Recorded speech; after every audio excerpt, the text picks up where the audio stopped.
দৈনিক আমার দেশ পত্রিকার ভারপ্রাপ্ত সম্পাদক মাহমুদুর রহমান প্রায় ৫.৫ বছর পর বাংলাদেশে ফিরেছেন খালেদা জিয়ার সাবেক এই উপদেষ্টা। দেশে ফিরে আওয়ামী শাসনামলে তার বিরুদ্ধে হওয়া মামলাগুলোর জন্য আদালতে আত্মসমর্পণ করে জামিনও চেয়েছেন। তবে আদালত জামিন নামঞ্জুর করে তাকে জেলে পাঠিয়ে দিয়েছে।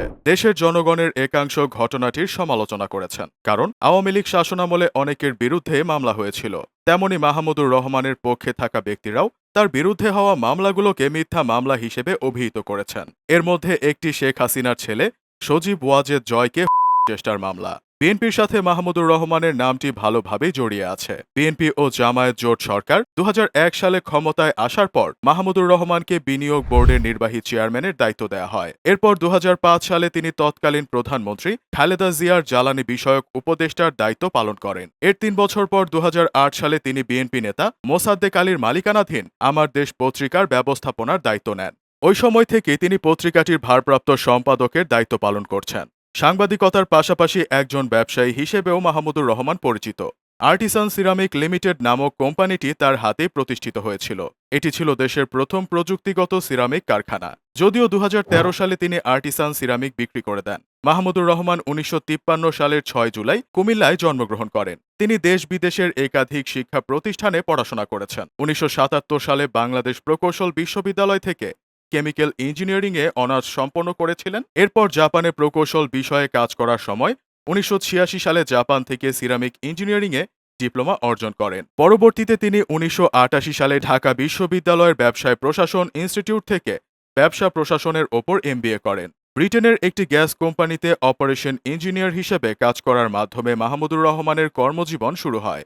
এরপর তিনি মুন্নু সিরামিক, টাকান ব্রাদার্স, বেক্সিমকো গ্রুপ, পদ্মা টেক্সটাইলের গুরুত্বপূর্ণ পদে কাজ করেছেন। প্রযুক্তিতে উন্নত দেশ জাপানেও কাজ করার অভিজ্ঞতা আছে তার। বিদেশে কাজ করার সময় ১৯৯৮ সালে তিনি বাংলাদেশে ফিরে আসেন এবং ১৯৯৯ সালে আর্টিসান সিরামিক লিমিটেড প্রতিষ্ঠা করেন। তার দেশের মানুষের কাছে তার পরিচিতি বেড়েছিল অন্য কারণে। বিএনপির শাসনামলে ২০০২ সালে মাহমুদুর রহমান জাতীয় বিনিয়োগ বোর্ডের চেয়ারম্যান নির্বাচিত হন।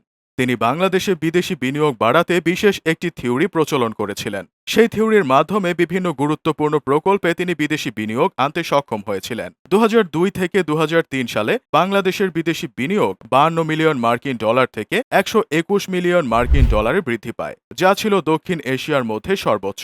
কাজের পাশাপাশি সাহসিকতার জন্য মাহমুদুর রহমান অনেকবার আলোচনায় এসেছেন।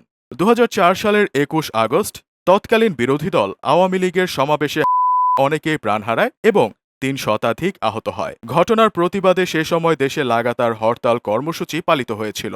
সংকটময় ওই পরিস্থিতিতে মাহমুদুর রহমান সহিংসতার বিপক্ষে কথা বলেছিলেন। রাজনৈতিক অস্থিরতা যে বিদেশি বিনিয়োগের জন্য হুমকি, সে বিষয়টাও জানিয়েছিলেন। বিশেষ ওই মুহূর্তে তিনি সরকারকে নিরাপত্তা দিতে বলেছিলেন। ২০০৫ সালে তাকে খালেদা জিয়ার জ্বালানি উপদেষ্টা করা হয়। তবে ২০০৮ সালে আওয়ামী লীগ ক্ষমতায় আসার পর সবকিছু বদলে যেতে থাকে। আওয়ামী লীগ শাসনামলে মাহমুদুর রহমানের বিরুদ্ধে সারা দেশে ১২৪টিরও বেশি মামলা হয়। একটি মামলায় মাহমুদুর রহমান ও তার স্ত্রীকে ৭ বছর কারাদণ্ড দেন আদালত। প্রথম দফায় ২০১০ সালের জুনে ও দ্বিতীয় দফায় ২০১৩ সালের এপ্রিলে মাহমুদুর রহমানকে গ্রেপ্তার করে পুলিশ। পাশাপাশি তার সম্পাদিত আমার দেশ পত্রিকা বন্ধ করে দেয় আওয়ামী সরকার। এরপর নানা ঘটনা প্রবাহে তিনি দেশ ছেড়েছিলেন। আওয়ামী লীগ পতনের পর তার দেশে আসার পথটা সহজ হয়েছে। অতীতে হওয়া মামলার কারণে কারাগারে যেতে হলেও বিষয়টি তিনি আইনিভাবে মোকাবেলা করতে চান।